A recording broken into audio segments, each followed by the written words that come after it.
5 years ago and play a channel that's dedicated to her talking about starting a YouTube channel.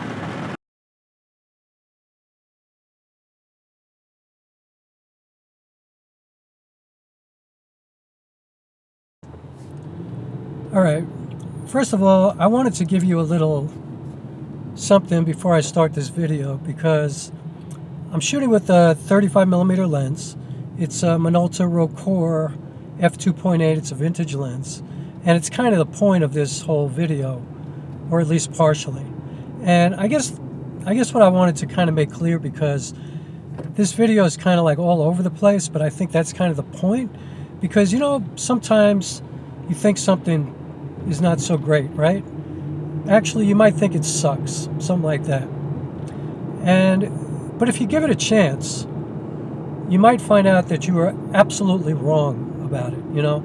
And this is kind of a great metaphor for people, for jobs, for a place that you visit, for it could be a great metaphor for anything. Like sometimes you just don't know, like be patient.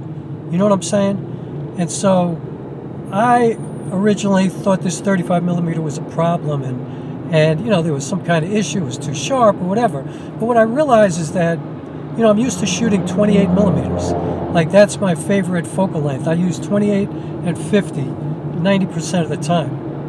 And I just couldn't get my composition together. And obviously I'm not talking about just composing like the world out there, whatever. I'm talking about composing a subject, people, dialogue, stuff like that. When you're shooting a narrative or a documentary, I just couldn't seem to get my composition together, and so everything looked fucked up to me. Like I just didn't like it. And it turns out it's an incredible lens. It's a beautiful lens. I love it so much. And this is kind of that journey. And also I'm talking about the journey of the culture of camera influencers, you know, filmmakers and photographers. I wanted to kind of touch on that as well. So that gives you a little introduction to the video. I hope you enjoy it. It's kind of all over the place, but I think it's fun, and I think it's really informative too. So, all right, and you know what? Can you vlog with this 35mm? Not really, but it's okay in a pinch. Like now I'm in the car, kind of stuck in traffic, and I figured, you know what? I wouldn't recommend this. Don't be manually focusing on yourself while you're driving, but I did it, and worked out okay. And okay, here's the video. I'm going to shut up now. Because I think the moire happens because of the lens that I'm using. Like, I used to have a Sigma 28-70 f2.8 lens, which was a great lens, but it's so sharp. And that was the only time I would ever see moire, is when I'd use that lens. So I sold it. And I replaced it with a Panasonic 20-60 kit lens. And I have a moment filter on it, a Cinebloom filter. And that seemed to have, you know, knocked that problem out. I haven't really seen moire since, other than I did that one video at that high school, which was kind of like a location for my film that I'm going to be shooting this winter. And so I talked about it in that video, and I talked about how it didn't really bother me because it happened so infrequently.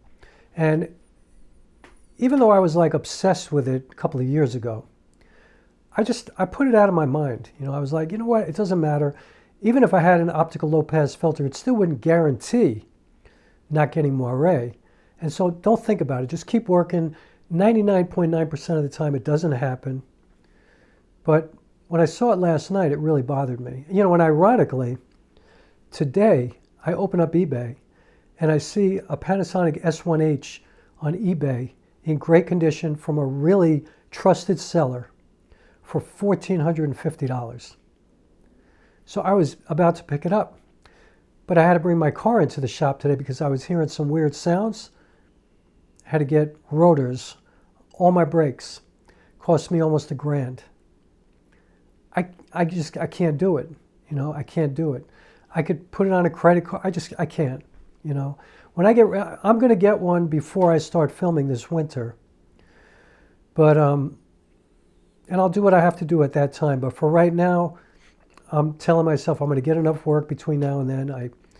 I did this documentary. I have other work coming up too. I have other things that I'm going to do for other people. I'm still writing my script. I'm going to get the S1H, and maybe an angel will show up in my life and, you know, be a supporter of the film, be a producer, whatever, and just grab me an S1H. I doubt it.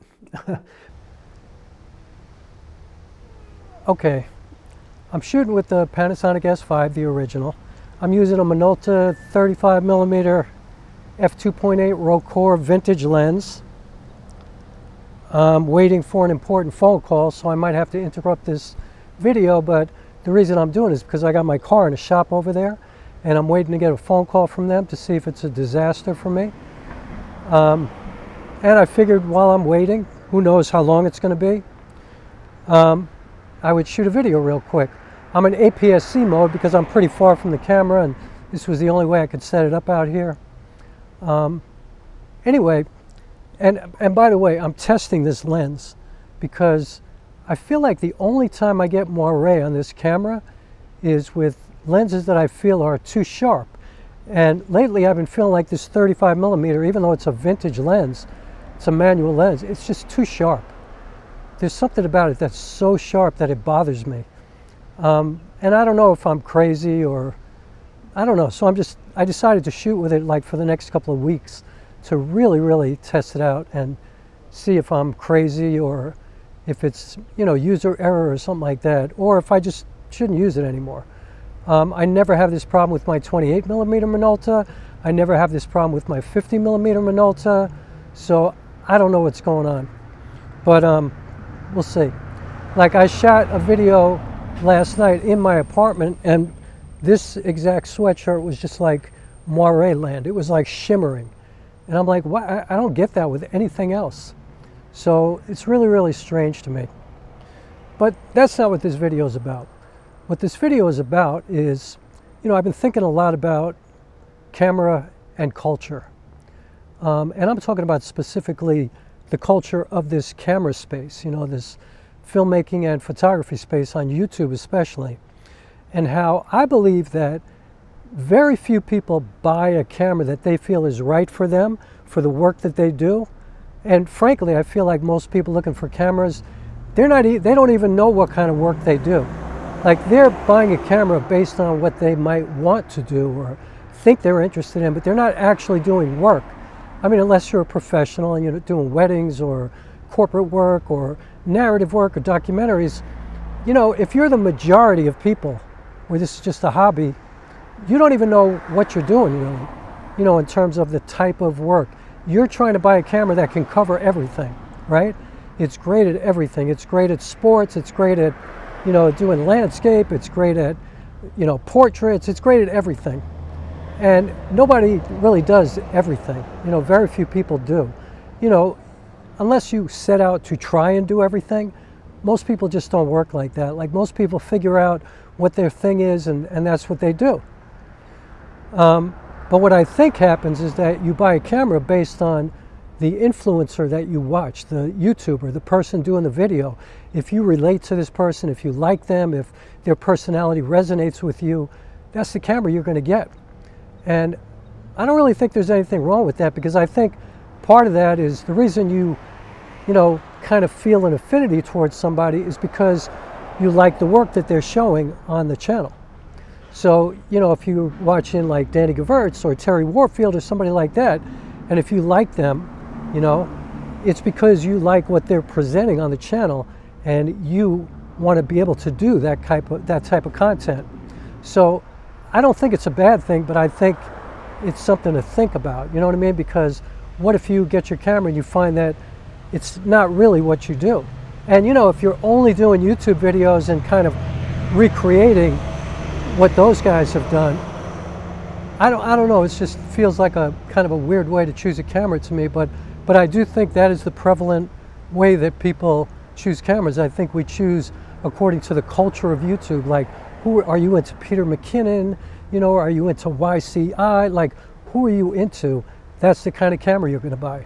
Like, the first camera I ever bought was a Sony A6400. And I definitely bought it because it was like the most popular camera. Like, all these cool people were using it. And I was like, and I was loving their videos. And, you know, I had just shot a feature on my phone, and I was like getting ready to upgrade to a camera, and I just thought to myself, like, I want to do the kind of work that I'm seeing these guys do. And so I wound up buying an A6400, and, you know, I didn't regret it ever. It worked really well for me. You know, it did everything that I wanted it to do. When I look back at the videos that I did, I'm really proud of them. Like, the work was, it looks beautiful. It looked incredible. And then when I went to upgrade, because I was getting ready to do a film where I knew I was going to be shooting a lot in low light, and I wanted to get some stabilization in my camera, because I learned with the A6400 that running around with a gimbal all the time was kind of a pain in the ass. And so I wanted to get a camera that had good stabilization. And so I started, you know, looking at the A6600 that had stabilization, or, you know, the FX3, stuff like that, and the A7S3. And I was getting ready to like drop a whole bunch of money because I was a Sony guy at that time. But then I started to see videos about the Panasonic S5. And at the time it had just come out, or it had come out like maybe 6 months earlier. And the people showing the videos just kind of, like I could relate to what they were saying, and I actually came to a video that Patrick Tomaso filmed, and I love his channel because he talks about movies, you know, he talks about films. He doesn't just talk about gear, you know, and he's got kind of that no bullshit kind of attitude, and I like that. And he talked about the S5, and after watching that video, I was like, that's the camera for me. It's kind of an underdog camera. It got great reviews from everybody, and it had all the filmmaking assist tools that I felt myself going in the direction of, you know. I didn't care about autofocus. You know, I had never used autofocus on even the A6400. I just didn't trust it, because I learned how to be a filmmaker on my phone, and I only used manual focus when I shot that film, the center of distance.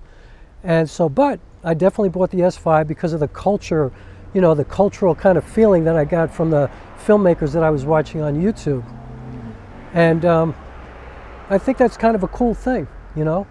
I think that, you know, if you are into, like, I forget the woman's name, but there's a woman who's kind of out in the wild, she calls it, and she shoots these beautiful kind of travel videos, and she uses a Fuji camera. And I'm thinking, if you really love those videos, you're thinking, if I get that camera, I can recreate what she's doing. And you know what? There's nothing wrong with that, because in the end, I feel like any camera that you get that has been made in the last 10 years is going to be incredible. Is going to be a camera where you could do pretty much anything you want to do. You can, if you, let me interrupt this for a second.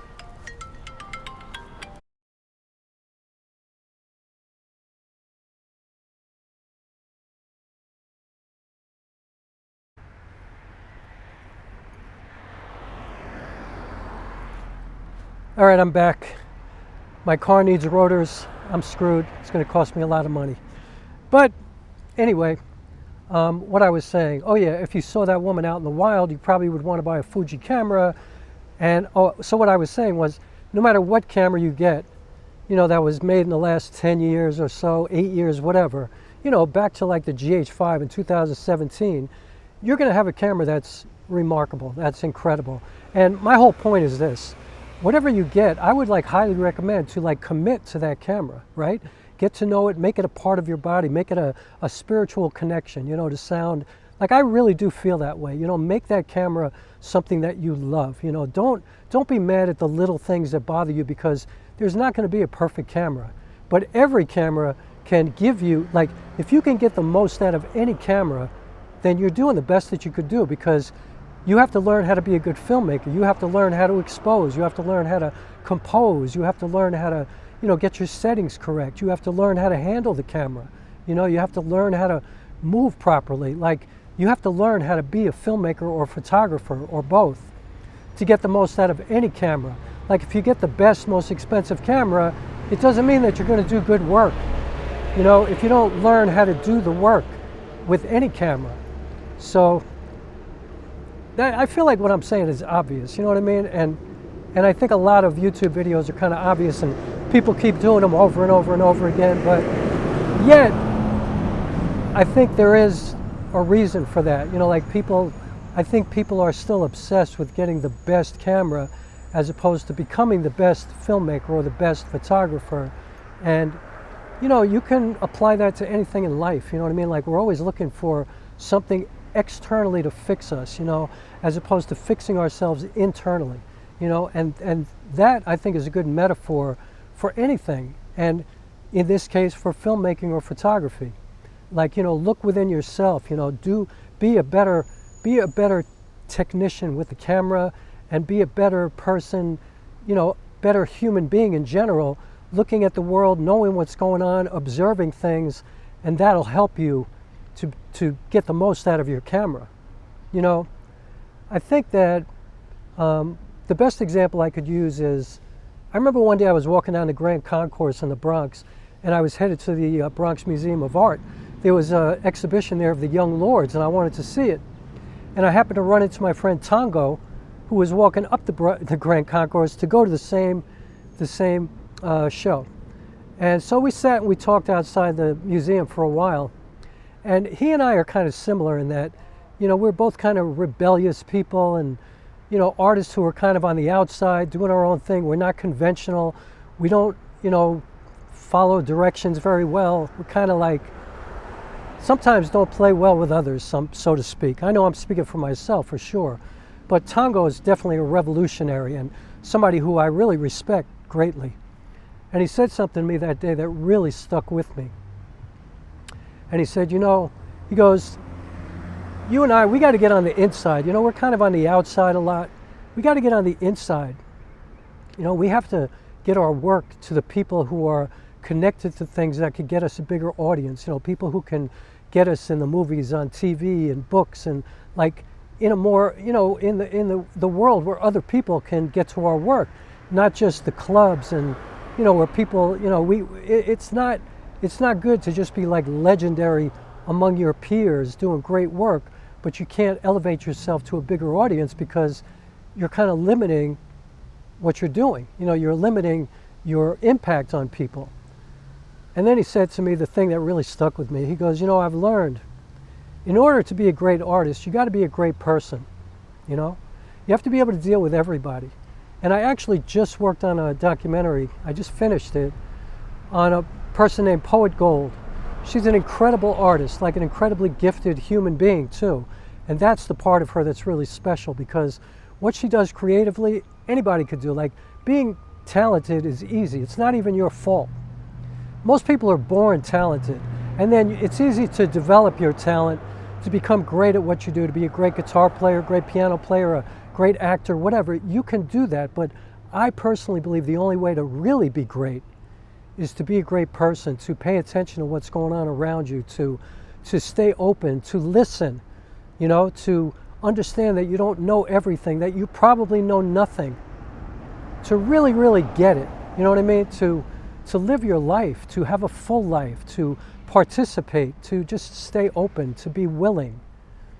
Only then can you be a great artist, in my opinion, and that's what gold represents for sure. And you should check out the documentary. It'll be available soon, or if you join my Patreon, you can see it right now, because it's on my Patreon page. But that's a shameless plug, but I would love for you to be a part of my Patreon. So anyway, that's all I got to say today. This camera culture thing, I think it's a beautiful thing. I think it's a great thing, you know, at least for the people who tell the truth. You know, understand that too, that, you know, you should take all these reviews with a grain of salt, and don't get stuck just thinking about specs and which camera is perfect and all that. Like, all these cameras are great. I would say it is a good idea to grab a camera from some influencer who you relate to, because chances are that person is kind of looking at the world in a similar way to you. You know, if you like Potato Jet or Danny Gewirtz or, you know, Kobe, you know, like any of these people, I think that is a good way to buy a camera. That might sound crazy and stupid, but that is how I feel, because at the end of the day, whether you buy from, you know, if you want to use a camera that Mark Bone is using, or if you want to use a camera that Mark Bennett is using, it's not going to matter, because both of those cameras are going to be amazing, you know. There are slight differences, you know, once you really, really become the best version of yourself as a filmmaker, then you might, find little things in a camera that might, like right now I'm thinking, a camera that has 32-bit float internally in it is a slight difference that can make a big difference in filmmaking. Although, 32-bit float doesn't mean shit unless you have a good microphone, good preamps, and good audio going in. 32-bit float is only as good as the audio going in anyway. Like, yeah, it's going to keep you from distorting, but it's not going to keep you from having shitty audio. So that's a good example of like a little thing that might make a difference. But for most people watching this video, most people who are probably not making feature films or documentaries but want to, I'm just telling you, like, yo, pick a camera, stick to it, commit to it, make it your best friend, make it your family, make it a part of your body, like your heart, your soul, your spleen, like make it a part of you. Live your life and do great work, contribute, get out here and be a part of the community, and don't keep it all to yourself, because we need your art. So, please subscribe and please hit the like button. And like I said, please consider joining my Patreon. And I'm going to go over to the shop now and give them all my money, pick up my car. So I'll see you all later. I'm going to shut down this camera now. Oh, I'm using the Zoom H1N. And as you can see, the back of it is broken. It's been broken for a long time and I got to upgrade. And I'm thinking of getting the Zoom H1 Essential, because that has 32-bit float. However, these microphones are not so great. I use a lavalier mic. I'm using a Purple Panda right now. So that's why it sounds pretty good, because this is really good. And the preamps in this are actually pretty good, but the microphones themselves, like if I wanted to use this without the lavalier mic, it's not happening. And I'm looking for a way to get 32-bit float and a great microphone going in. So I might have to break down and get a cage and use a good microphone, perhaps going into something like this. But anyway, I digress. So yeah, I got to that's when you upgrade, when something's actually broken. All right, see you later. All right, so check this out. I have tried to make this video a few times because, unbelievably, after my last video of talking about how I just shot this documentary and I didn't see any moire for the whole time, I shot a video last night and this entire sweatshirt was moire down. Like, the whole thing was shimmering. It was unbelievable. I mean, I'm kind of exaggerating a little bit, but I could see it, the whole sweatshirt. Like, I knew something went wrong. And, I was like, I think slightly out of focus because I was shooting wide open and I was kind of in a hurry. But like if you were watching on your phone or even your computer or laptop, you wouldn't have noticed. Like, you had to really pixel peep. But the sweatshirt was shimmering, it was aliasing, was filled with moire. And it just really bothered me. So today I went out and I was like searching for moire with this lens. So I'm still testing this 35mm f2.8 Rokkor lens. I'm looking for moire, but I'm also curious as to whether or not you can vlog with this lens. I mean, I'm not a vlogger myself, but right now I'm holding the camera in front of me in the car, and I think it looks pretty good for vlogging. I mean, if you want your whole head to fill up the frame, but especially if I'm in a car and there's stuff going on behind me and I'm shooting wide open at f2.8, and even though it's a manual lens, it's easy to focus on yourself when you're this close, I mean, to me, it's easy to focus on yourself no matter where you are. You just figure it out. But, it's really easy when you're right here. So I think it's a decent vlogging lens. And, we'll see what happens. I think 35mm looks really good when you're doing something like this, driving over a bridge and just trying to get like a cool shot. Let's say you're making a movie and you're going somewhere. I've used shots like this plenty of times in my films, and I think 35mm is wide enough where it looks good, but also it's long enough where you do get a lot of detail. Like, it doesn't everything doesn't look so far away. But it's definitely like the end of the range of a wide-angle lens. But I like the way it looks. I just still think that this lens might be too sharp for me. But we'll see what happens. Let's see if there's any moire shooting this church. It's a beautiful building. And I don't know. We'll see. It's gorgeous though. No moire here, but kind of a cool shot. Got my focus in the rearview mirror. Well, I'm at f8, so everything's kind of in focus, but it is a cool shot. But I'm looking for that ultra sharpness that I don't like. More likely to get moire on a building with a fixed brick pattern like that one. Yeah, that kind of fencing could definitely bring some moire. I think I might have nailed it with that one. Let's see if that does it. All right, I'm going to stop now because I got a bunch of shit to do today. So that's it for this video. If it does make it to YouTube, please subscribe. Please hit the like button. Please consider joining my Patreon. And thanks for putting up with me just testing a 35mm vintage lens. And if you think it's too sharp, let me know. You know what? I'm going to put it at f2.8 real quick. And let's see what happens when I do that. Let me use my ND filter here to get it to look a little bit better. Get my exposure correct. And let me get back into frame. And how does it look at f2.8? Does this look better? I should be in focus pretty much. And everything behind me now should look a little bit different. And, you know, since we're wide open now, the lens is probably, you know, showing a little bit more of its character, because when you open it, like when you stop it all the way down, then it tends to really be too sharp. But if I, you know, open it wide open like this, it should show a little bit more of its character. So let me know what you think. All right.